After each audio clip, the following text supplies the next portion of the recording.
Thank you. Hi, everyone. My name is Roberta. I'm here with Donna and Kim. We're here representing the Alaska Arctic Observatory and Knowledge Hub, or AAOKH, as we like to lovingly call it. And here our talk is focused on Nunaaqqit Savaqatigivlugich, or working with Iñupiaq communities to understand a changing Arctic. So AAOKH, we're a community-based environmental monitoring network. We work with a big team of people, both at UAF and based in community. And this slide is really to show the size of our team, and also the amount of people that could and should be here to help us present this. But we work with observers in Kotzebue, Point Hope, Utqiagvik, and Kaktovik right now. And so we are uniquely positioned to tell this story, and I'll start off with a little bit of a personal introduction. My name is Roberta TG-B. I'm Iñupiaq. I was born and raised in Utqiagvik. I graduated with my master's in 2022. I'm a geography major, and I started working with Donna, and I've been happily working as project coordinator and community liaison at AAOKH for the last 2 years, and I'll let Donna and Kim introduce themselves. Hi, good afternoon, everyone. My name is Kimberly Pikok. I am from Utqiagvik, Alaska, and I used to go to school in Fairbanks, but I moved back home. I'm a graduate student in the Interdisciplinary Studies program, also a Tumumta Fellow, but I also just recently defended my master's thesis.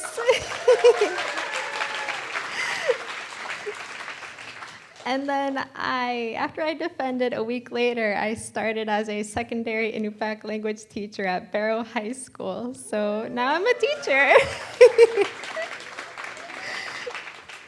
And I will pass it on to Donna.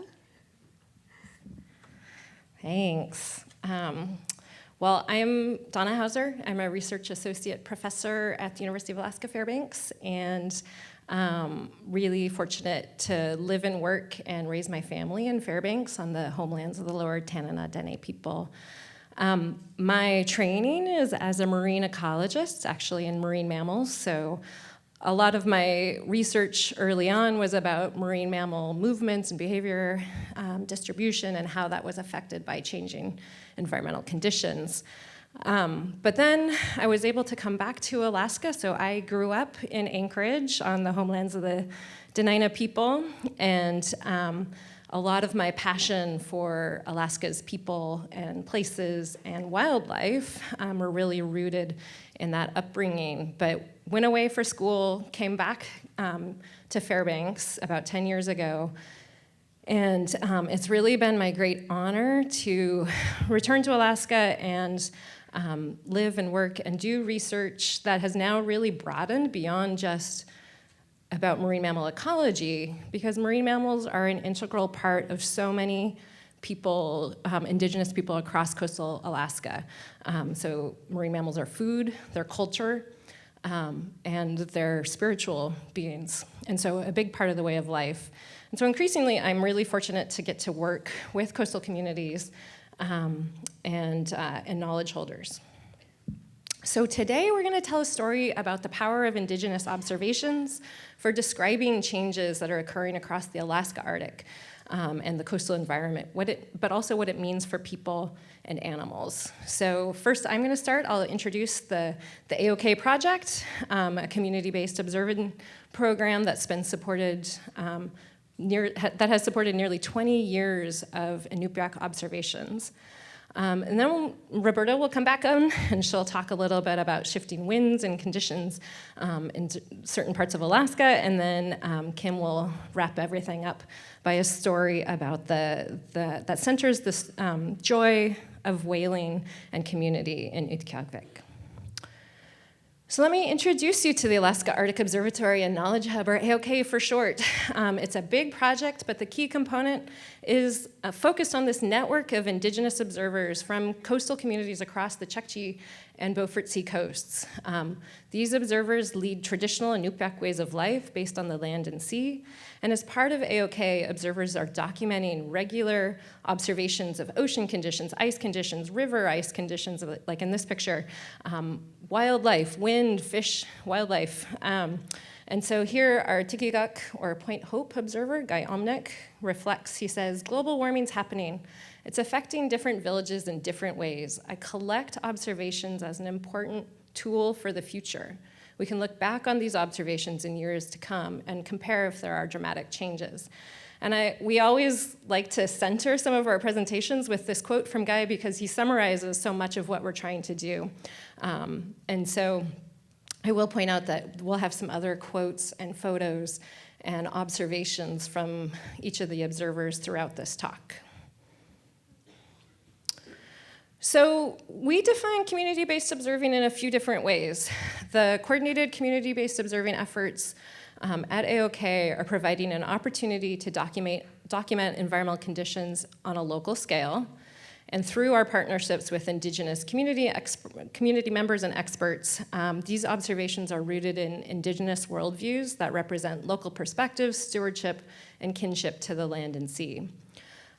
Over time, when you collect these over time, these observations become a powerful record of changing conditions and what it means for the communities that are relying on these environments. And just a little bit of history here. So AAOKH is an ongoing project. It originally evolved out of a predecessor project that was called the Seasonal Ice Zone Observing Network, or SIZONet, and that started in 2006. So the focus of SIZONet was really particularly on sea ice and sea ice services and safety, because people are relying on the ice as a platform. And so SIZONet was focused on partnering with St. Lawrence Yupik and Iñupiaq sea ice experts through coastal western and northern Alaska. Those sea ice experts were making regular observations, and so as AAOKH, we are building on the foundation that was started by SIZONet. And so AAOKH started officially in 2015, and we still work with some of the original observers, including folks like Joe Mello-Levitt on the bottom left here. So he's been providing sustained observing efforts from Iñupiaq since 2007. In total, we have over 12,000 Indigenous observations stored within our shared archives between SIZONet and AAOKH. The database is hosted by our partners at the Exchange for Local Observations and Knowledge of the Arctic, or AAOKH. It's an openly accessible database once users agree to a data use agreement that has been designed to retain Indigenous data sovereignty of the observers. So I would argue that it's a bit of an underused and maybe even undervalued resource that we like to tell people about. AAOKH represents a really diverse set of observations and protocols. So this is just a sampler in the diagram here. The cornerstone of the project, again, are these descriptive local observations from the observers, but we also have several what we call special projects, so things that have come up in given community that address specific concerns. So for example, monitoring ocean conditions in Kotzebue, or mapping and measuring sea ice thickness along trails that are built by whalers in Iñupiaq.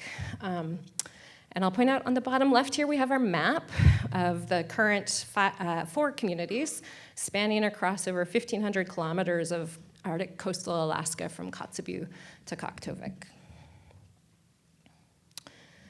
Okay, so working with the observers, we've really tried to identify what are the priorities as we carry AAOKH forward into the next generation. And so first is really to make sure that we are continuing to sustain this network of observers and support them.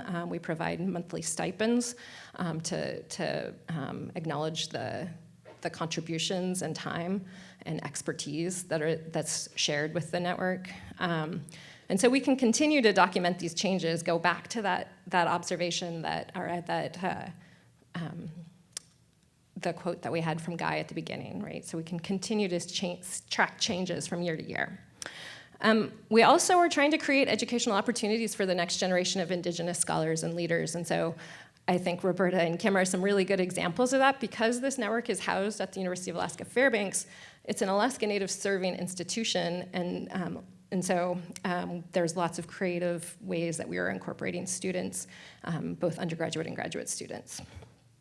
And then lastly, we're really trying to put these observations to practice. And that's in education and developing curriculum, but also increasingly trying to support Indigenous-led environmental stewardship, really elevating the use of Indigenous perspectives and knowledge in things like co-management in areas where we can contribute to decision-making.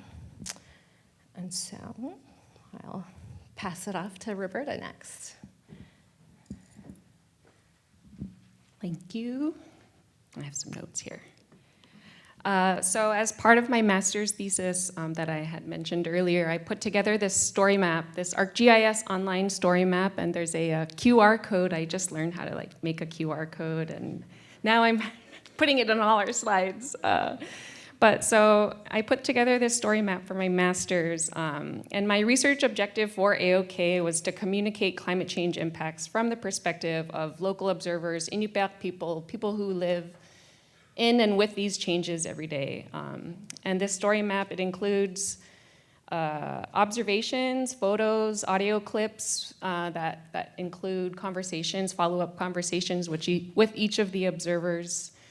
And those are presented alongside instrumental or remotely sensed data collected by UAF. And I think this product really represents the holistic nature of the work that we're really striving to do.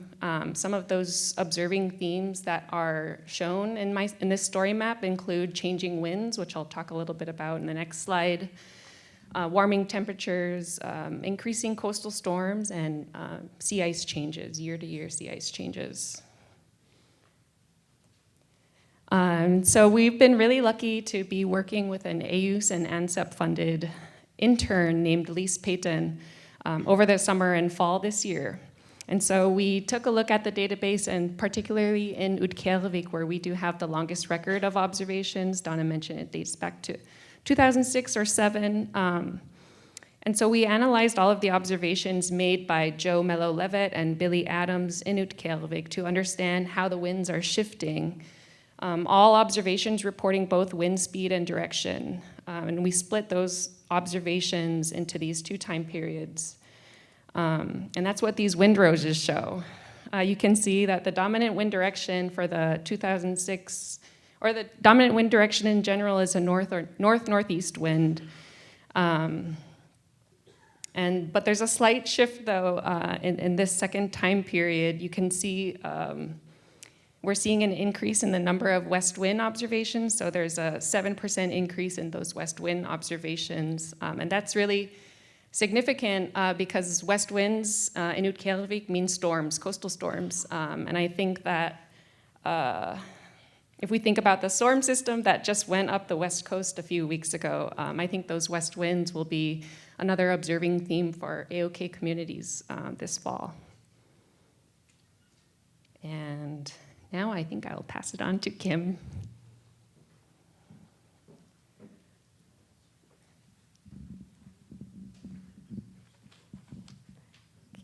Hi everyone again. I will be talking with you all about what my thesis research is, but it's just going to be a little glimpse. I had 2 very detailed chapters, and I'm really trying to summarize it with the allotted time that we have, but my thesis was titled Centering Community and Joy through knowledge of co-production, tracking the seasonal changes of Iñupiaq spring whaling. And throughout my presentation, I have some interviews and some audio clips from the film that my brother and I had produced. If you all saw or went to Film Fest on Thursday evening, we showed it, and it was a heartwarming experience. So we'll be showing some clips too. But before I get started with my presentation, I wanted to share with you all a positionality statement that I had written for one of my thesis chapters that'll be published in a sea ice book. And I labeled it or titled it as a letter to the readers. And it's kind of an unconventional way of stating my positionality, but it's a heartfelt letter that I wrote to readers, mostly directed towards people not from the Arctic and who are not Indigenous. So I'm gonna pull it up on my phone really fast. So it starts off as, "Dear reader, I am an Indigenous scholar from Iñupiaq, and while I do not come from a whaling family, I was raised to honor the gift of the whale and all ocean-loving beings. I come from an inland fishing family that fishes about 20 miles south from Iñupiaq. I'm still learning about the sea ice and the ocean conditions, but I'm still taking my time to learn from my community and visiting researchers. I'm starting the chapter off in an unconventional way as an Iñupiaq. We have personal and deep connections with the land, ocean, animals, and our community.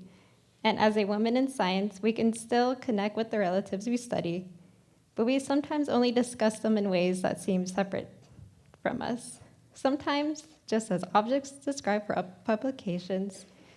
I'm writing this letter to you to describe how cultural relationships with nature are just as important as your relationships with your loved ones. When it comes to climate change, the Arctic and loss of sea ice are usually at the forefront. However, it is essential to center the people whose lives revolve around sea ice and ocean conditions. There's a beautiful relationship and a way of thinking that Inuit have with nature. We often hear us refer to the ocean as our garden, something that we take care of so we can replenish our mind, body, and soul. It is a process of reciprocity. We take care of it so it can take care of us. Sometimes you hear someone say that the sea ice, ocean, and land is a relative or a place you feel at home in. Much like here, from what I realized at the grind last night. The thoughts of them never leave the back of your mind. You wonder how it is doing and how you can help them. You think of all the memories made and when would be the next time you can see them, filling you up with excitement and joy the closer in time it gets to its return. Whether it's a garden, relative, or home, feeling, learning, patience, relationship, and knowledge are all key lessons to better understand what is important to us. I invite you to take your academic hat off and allow your mind to wander into a place of learning and vulnerability to better understand how we can empathize, adapt, and understand the changing sea ice conditions without the academic jargon and the linear way of thinking. Even though witnessing and experiencing change can be scary, we can still experience joy while learning how to adapt to these changes. In this sense, adaptation is only a sign of knowledge and growth, with the overall goal of providing for the community by overcoming adversity. I hope this letter puts you in a mindset that allows you to think about sea ice as something more profound than a topic in a paper or a disappearing ocean feature. It is part of who we are. All hands is something set out on the ice when a crew needs everyone to help. Something so complex like sea ice requires all hands, a collaborative effort from multiple knowledge systems and perspectives. Western scientists, Indigenous knowledge holders, and a strong community, whether you're young and learning, a wise elder, or you have a PhD in sea ice, your care, passion, and desire to learn is enough to advance our knowledge about the changing climate. Sincerely, Iñupiaq Communities.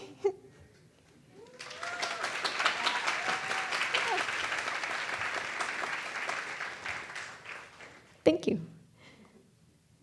So now I want your brains to start working. I want you to think about your favorite story. How was it told? Was it a movie? Is it a book? Is it an oral story that you heard from an elder or from your friends? Is it photographs? Is it dancing and singing?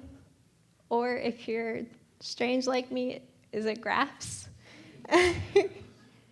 Or it could be a story told by your kids. One of my favorite stories was told by my best friend's daughter. Her name's Taja.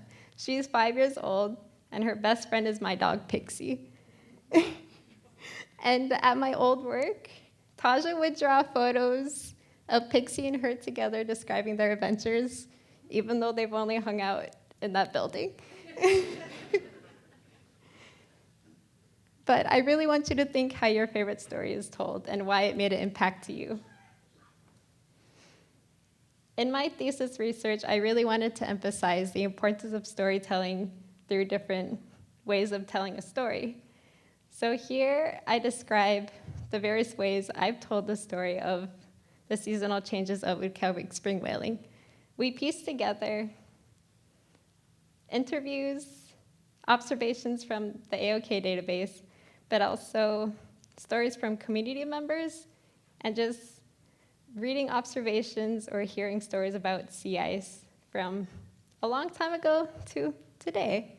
So we piece all those together to understand how our ocean and our whaling can be changing, but also how we are still experiencing joy through these challenges.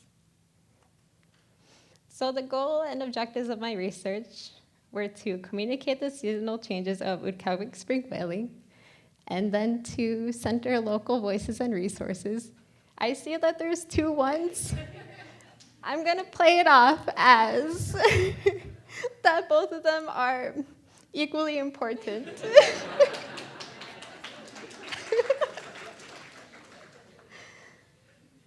And other goals and objectives, which are all numbered properly. The first one is to work with local and Alaska Native organizations, develop materials and tools that can be used to inform outside researchers and scientists what we Alaska Inuit already knew about the seasonal changes, and lastly, be a resource to inform further studies regarding whaling and/or seasonal changes. So it is important to emphasize that sometimes you don't need expensive scientific equipment to go all the way to the Arctic when there's resources like AAOKH that can already probably answer your questions. And then this is where I describe a little bit more of my methods. So the first step that I had to do was to be in community. So like I said, I had moved back to Barrow about a year and a half ago, and I had to do a series of rebuilding relationships as not just as a community member, but also as a researcher, because when I was in Barrow, I was just a fun girl living my Barrow girl dreams, but then I come back to Barrow as a researcher. I really wanted to make an impact on my community and also benefit what I knew about wildlife management and co-management organizations. So I had to build relationships with the Alaska Eskimo Whaling Commission, the Barrow Whaling Captains Association, as well as UIC Science and the North Alberta Department of Wildlife Management. From there, I was able to get approvals to do my research.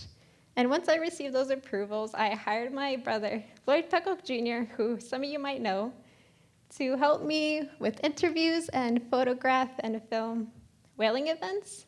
And then on the top photo, you see our little interview area that we manufactured to look like a native home, but only within the frame.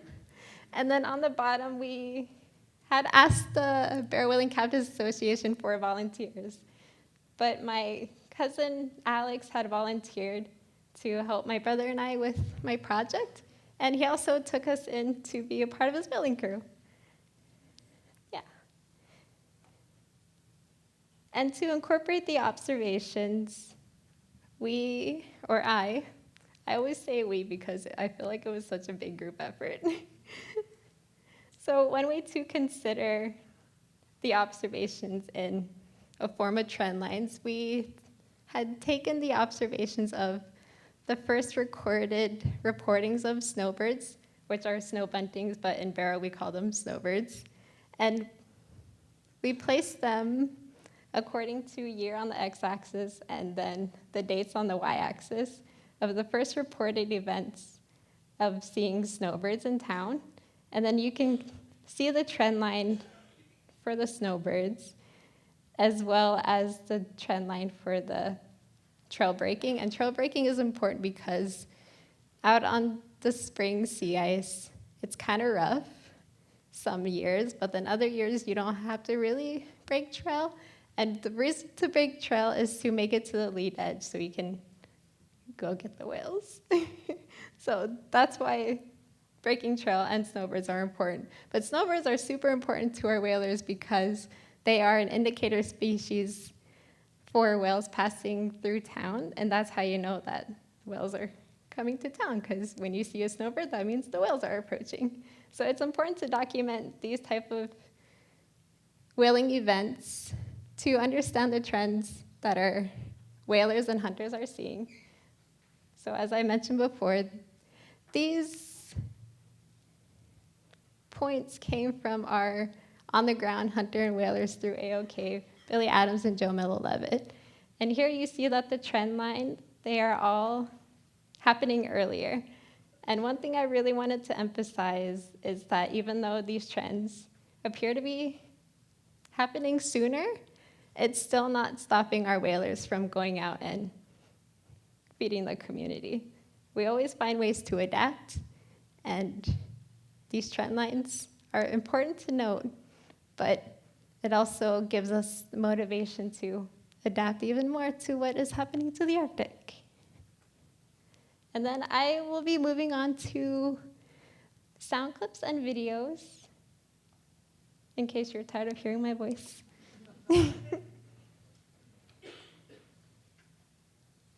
So this is where we integrated a lot of how the audio and video are important for storytelling, but also getting key information from our hunters, whalers, and our beloved scientist, Craig George. So we use interviews to explore whaler and scientist collaborations, rely on Indigenous knowledge, observations, and stories, and describe the life and joy around the sea ice through storytelling.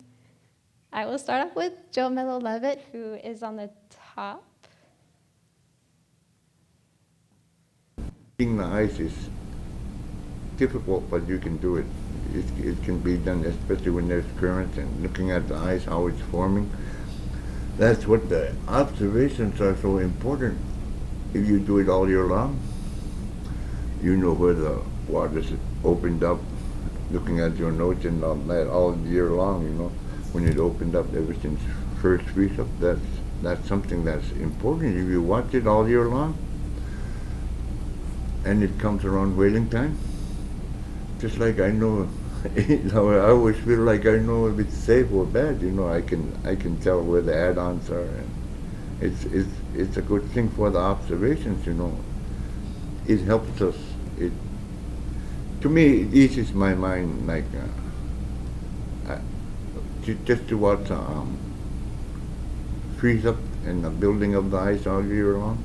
Because even seal hunters, you know, when they first go out into the open lead, even if it's close by, the lead, the thing they would do, you know, back then was check the current. First time, they got to check the current so they could understand it. Because they know it's coming from the top. If there's no current on the top, it's okay and the ice not moving. But if you put down your sounder, the sounding line, wherever the current is, that hammer moving around is going to tell you what the current is doing down there, and they know it's going to rise. So observations like that, you know, that's the kind of observation the hunter back then would use, you know, and if they talk to them about hunting and what the water's doing, especially the elder people, they always know what to ask, and they want to know about the ocean. But if you give it to them, you know, they'll tell their fellow hunters too, their nephews, grandkids. They watch by observation. They observe their environment, and that's a good thing about these kind of observations. You know, even if we put it on paper, it's good, because reading ice is. And then we will start to move on to the interviews that were filmed. Joe had asked not to be filmed, so we just did audio recording with him. But Alex and Deidre agreed to be filmed. There's quite a bit. The ice is probably the biggest thing that I've seen change over the years. Because when I started at a young age, you'd see ice, I think about 10 to 12 feet thick. They're that thick, and these days you barely find like 5 feet thick, you know. The ice has changed a lot, and back then, you know, we'd end up at the lead, it'd probably be like 4 to 5 miles out. Now these days, you probably get just a little over a mile. So that's So- self-service kind of thing. Yeah, You're that close. yeah, it changed. The ice has changed a lot, and there's if you look at the states of Wales, they are about a couple of weeks earlier, and we think the migration is probably 2 weeks earlier now. If you look at harvest dates,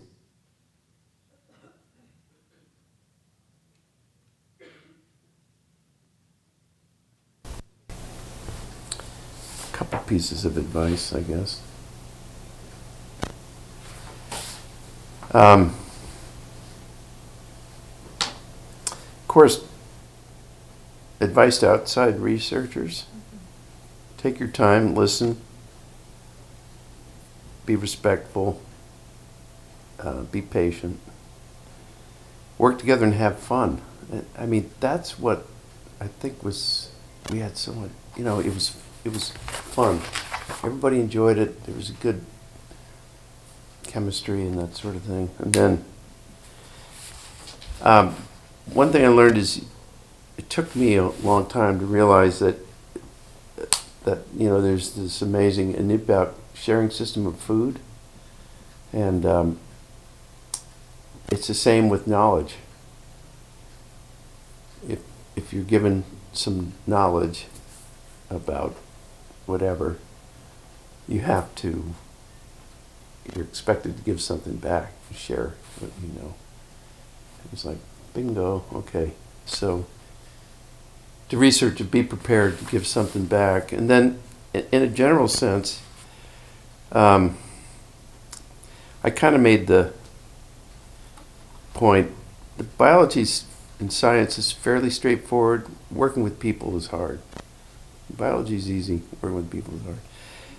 And ultimately, in terms of conservation, and I think this is a beautiful example, the bowhead whale management program is one of the great conservation success stories. Bowheads have done well, the hunters are happy, but it comes down to working collaboratively, and that's forgotten.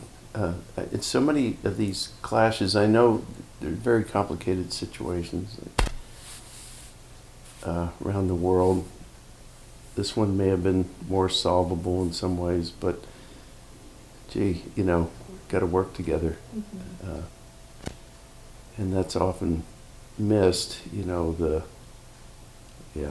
biologists and user groups aren't on the same page in many cases. Or, and so, and be curious, I guess. A lot of what I've done is driven by a really honest fascination with the natural world and cultures and working with people, and make it, enjoy it. So. Oh.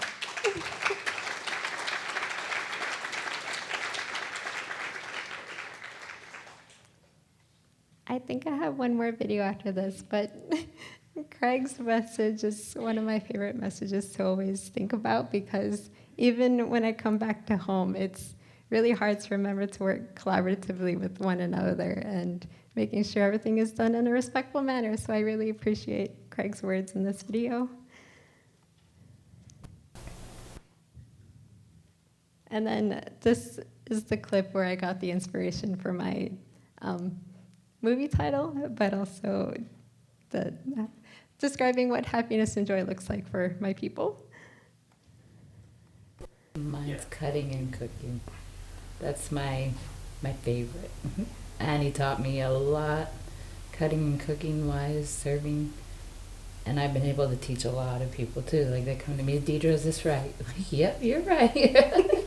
And it's nice. Like my feeling like I know what I'm doing enough to tell somebody else, yep, you're right, or no, you're wrong, you should do it like this. So that's always been my favorite, that after the cutting and cooking and serving part. Mine is, I guess, all the happy people to receive the gift of the whale, you know, after when you're serving, all these people come by to get their serving, you know, they're always so joyful to have Yeah. a piece of the whale. And You'll never see somebody mad stopping by. Yeah. They're all smiling. yeah, and it's just like with the Nunaaqqit, you know, it's about all happy people. Yeah. That's what we like to say, happy people. Yeah. That's what we like to do it for the people. For sure. Mine's So this is my conclusion slide, and I really just like Alex's quote. It's all about the happy people. That's what we do it for the people. So if there's one thing that you learned from this presentation is to always make sure you're doing it for your community, no matter how hard the work is, just keep your community in the back of your mind. So thank you.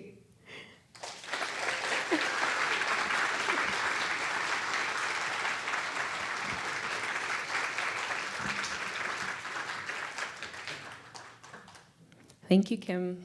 I think it's always really grounding to be able to hear local voices, local perspectives, and reflections on these topics that we're all trying to work towards. And so I'd just like to conclude and say that we've told a little bit of a story about shifting conditions and impacts to people living in Arctic Alaska, but also how people are thriving and living their culture despite climate change. I think AAOKH is really about relationships and supporting the next generation of Alaskans by exchanging knowledge and perspectives. We're able to do this because we're a team and we work at our relationships. We share stories, jokes, food, we play and work together. And some of these photos, I think, help to really communicate that. A lot of our best work is done in person and talking together and sharing stories and sharing food. You can see here, Billy Adams is handing mukdak out to Bobby Schaefer at our last in-person meeting.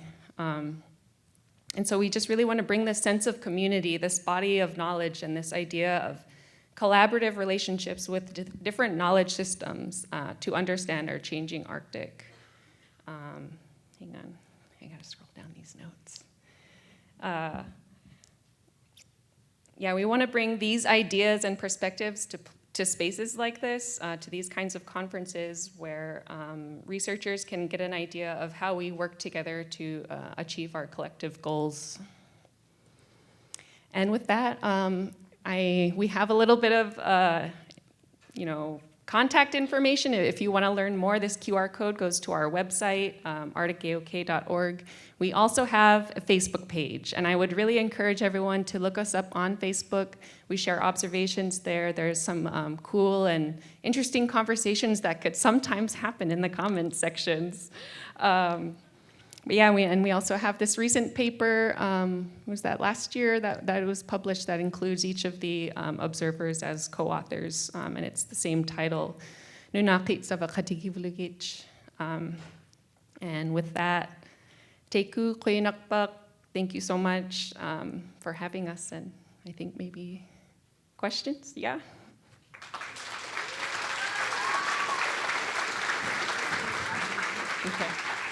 Okay.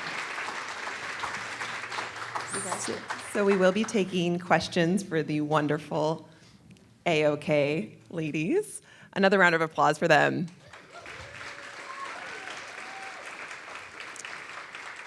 We have two folks running mics, and so if you have a question, just raise your hand.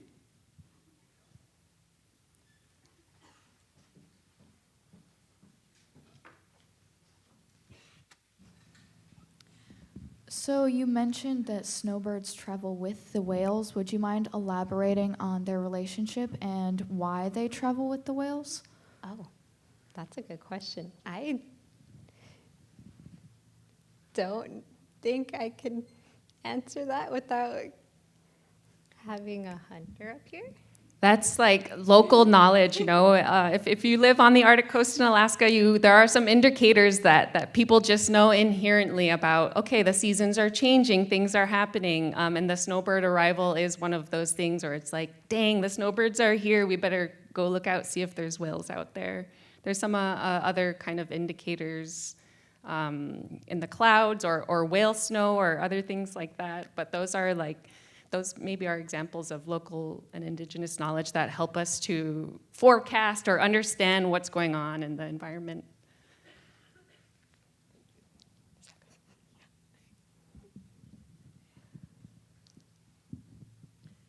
You mentioned that outreach to like maybe high school students is one of your goals. Do you primarily do outreach to indigenous communities, or do you focus on other communities in Alaska?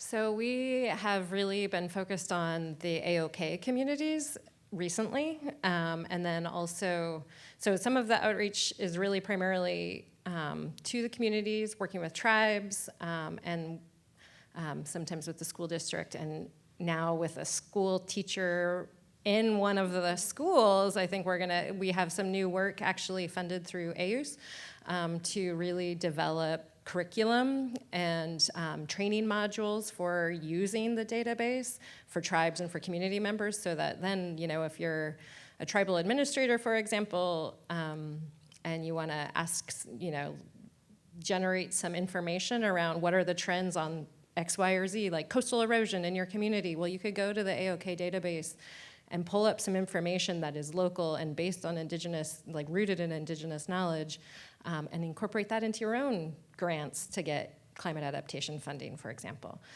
So that's one of the goals. And then being at UAF, you know, as an Alaska Native student serving institution, we have so many opportunities for students in almost any discipline to get involved and to work with the observations. And so Roberta shared the example of Lise Payton, who's an ANSEP intern funded again through AAOKH. And so that was a really good example of like Lise just started by entering observations into the database and getting grounded in them. And then was like, hey, you know, I'm really interested in this question about wind in Iñupiaq, and so started digging in.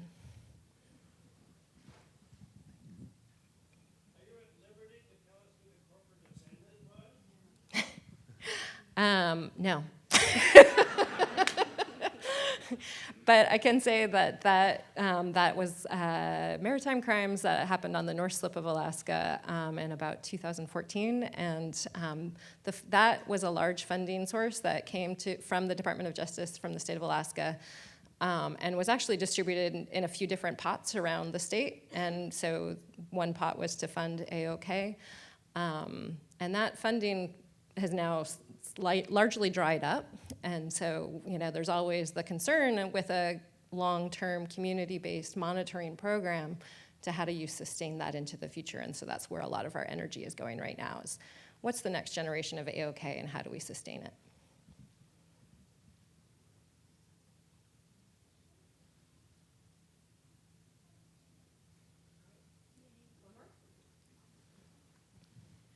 Roberta, you said that you studied geography. I'm a AP Human Geography teacher, and I wanted to know, how has geography helped you to be able to get to where you are? That is a great question. I transferred to UAF. Right after I graduated high school, I went to California because I just wanted to see the world and get out of Alaska. But after 2 years, sure enough, I got homesick, and I went to UAF, and I didn't know what I wanted to do. But I enrolled in a Geography 101 class taught by Chris Mayo, who actually ended up being my master's advisor. In my first geography class, they're talking about all these cool things that I grew up with at home, like permafrost and sea ice, and how is it changing, and how can we use maps to understand how things are changing over time. And I think it was really a natural thing for me to be able to work around topics from the Arctic, but also think about how it impacts people, and how can we use maps. For me, it was really, how can we use maps to make change, And so yeah, UAF, the UAF geography, I think it's geoscience now, is awesome. Thank you, everyone.